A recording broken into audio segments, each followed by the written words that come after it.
E olha só, minha gente, hoje acontece a audiência de instrução do caso Dídia Cardoso. 10 pessoas suspeitas de envolvimento serão interrogadas. Samara Maciel está acompanhando esse caso, está ao vivo. Inclusive, teve um intervalo ali, passei no corredor rapidamente, encontrei com a Samara. Tá fazendo o que é por aqui, Samarinha? Ela estava ali, olha, estudando o caso, acompanhando a audiência, né, através ali da videoconferência. Samara, minha amiga, muito boa tarde para você. Como é que tá esse julgamento até então? Uma audiência de instrução. Boa tarde para ti. Oi, Mayara, boa tarde para vocês também que estão aí no estúdio, muito boa tarde para quem está assistindo aqui o Alô Cidade. Como você falou, essa é a audiência de instrução inaugural que é conduzida pela Vara Especializada em Crimes de Uso e Tráfico de Entorpecentes. Nós já noticiamos aqui ao longo da programação da Crítica que no caso Dídia Cardoso existem 10 pessoas atreladas ao processo que foram colocados ali como acusados, né, que serão os réus de hoje do julgamento caso Dídia. E esses réus, eles foram acusados de diversos crimes, como por exemplo estupro, sequestro, aborto sem consentimento, cárcere privado, mas hoje em específico o foco está no crime de tráfico de drogas. Até agora já foi confirmado pelo Tribunal de Justiça do Amazonas que 11 testemunhas, elas já prestaram depoimento, elas já foram interrogadas, já foram ouvidas. Neste exato momento, a 12ª testemunha está prestando o depoimento, está sendo interrogada por toda a equipe que está participando aí da audiência de instrução inaugural. E assim que finalizar o depoimento dessa 12ª testemunha, a equipe começa a interrogar os 10 acusados. E quem são os 10 acusados? De acordo com o Tribunal de Justiça, são eles: Cleusimar Cardoso Rodrigues, Ademar Farias Cardoso Neto, José Máximo Silva de Oliveira, Sávio Soares Pereira, Atos Moraes Silveira, Marlisson Vasconcelos Dantas, Claudiele Santos da Silva, Verônica da Costa Seixas, Emiclei Araújo Freitas, Bruno Roberto da Silva Lima. Todos eles com um grau de parentesco com a ex-sinhazinha que foi encontrada morta no dia 28 de maio ou com relação na rede de salões de beleza da família. Nós temos uma reportagem que nós preparamos contando alguns detalhes sobre o uso da ketamina, para que serve essa medicação, por que ela é proibida, qual o efeito que ela causa no corpo, como é que tá. Só para a gente relembrar um pouquinho do caso Dídia para quem não lembra e para a gente trazer essa importância do cuidado e atenção em relação a medicamentos que têm essa venda proibida. Vamos acompanhar a partir de agora.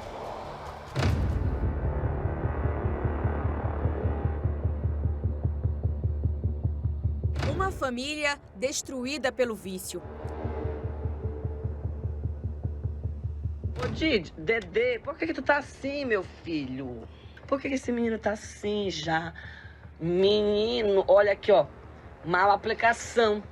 Não soube se aplicar. Cleusimar, Ademar e Dídia Cardoso. Mãe e filhos dependentes químicos e líderes de um esquema de tráfico de drogas.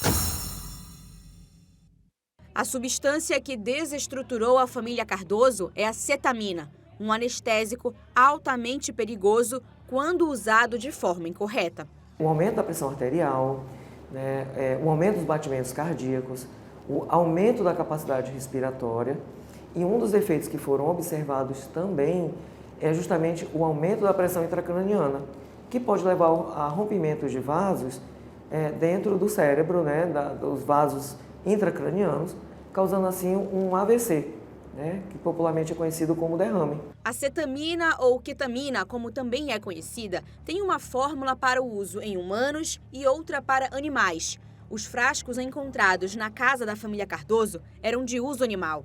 Um fármaco utilizado para anestesiar cavalos e animais de grande porte durante cirurgias e que é utilizado por essa quadrilha justamente para que as pessoas pudessem entrar numa espécie de transe, a fim de, segundo pelo que eles mesmos relataram, transcender a uma outra dimensão.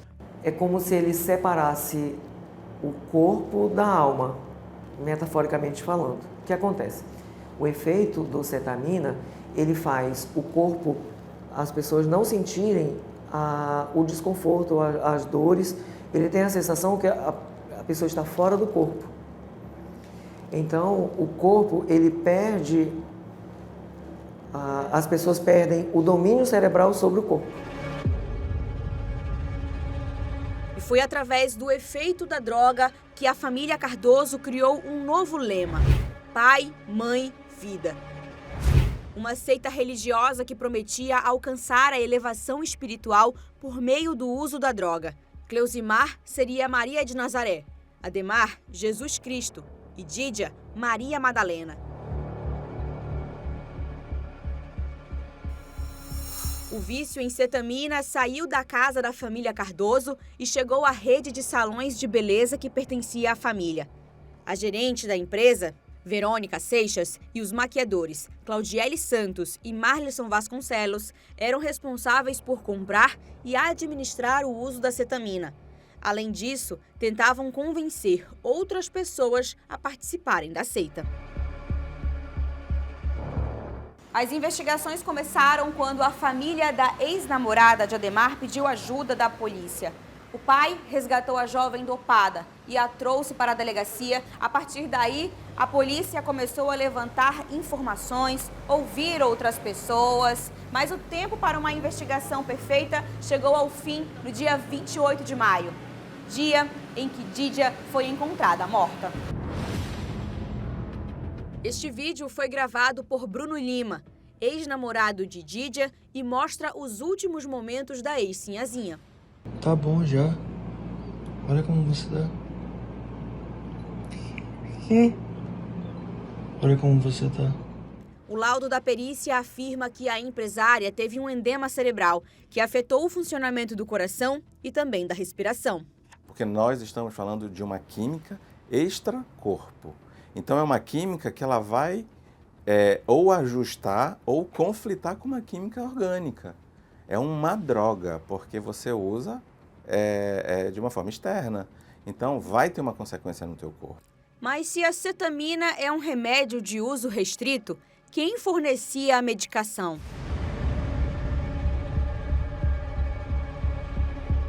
Segundo a polícia, o empresário José Máximo de Oliveira, dono deste pet shop, localizado na zona oeste de Manaus, era o principal fornecedor da seita.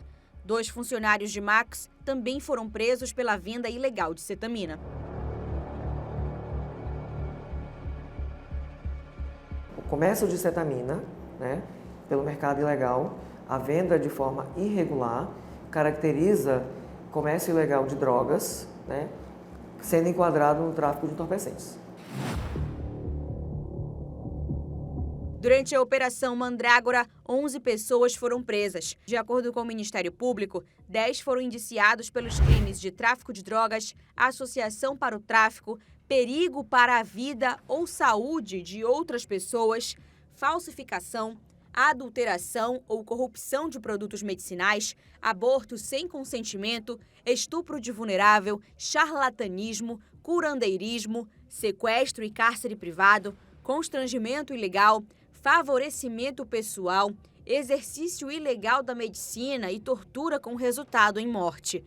4 respondem em liberdade e 6 estão no sistema prisional, mas não acaba por aqui. Atrás das grades, longe do vício, Cleusimar e Ademar tiveram episódios de abstinência. Os advogados disseram que a mãe teve uma crise muito grave. Eles pediram da justiça para que os 2 respondessem em liberdade, mas o relaxamento das prisões foi negado. Para este neuropsicólogo, o uso da cetamina tem se tornado comum entre pessoas que não sabem lidar com as emoções e usam medicamentos para se livrar de dores e problemas. Com isso, diante de qualquer insatisfação, eu quero eliminar aquela dor. Eu quero eliminar aquele desconforto, eu não dou conta daquilo. Então eu vou para um estimulante se eu estiver depressivo, eu vou para um anestésico se estiver doendo muito ou se eu quiser desligar. Mas as autoridades alertam que o uso da cetamina sem supervisão médica é altamente perigoso. O uso de cetamina é muito perigoso, que as pessoas não tenham essa curiosidade de experimentar, que as pessoas façam uso somente em ambiente hospitalar, a partir de prescrição médica, a partir da avaliação dos profissionais da saúde que entendam que seja necessário o uso desse medicamento com finalidade terapêutica. Fora disso, as pessoas não podem, não devem usar, porque as pessoas estão colocando em risco a sua própria vida.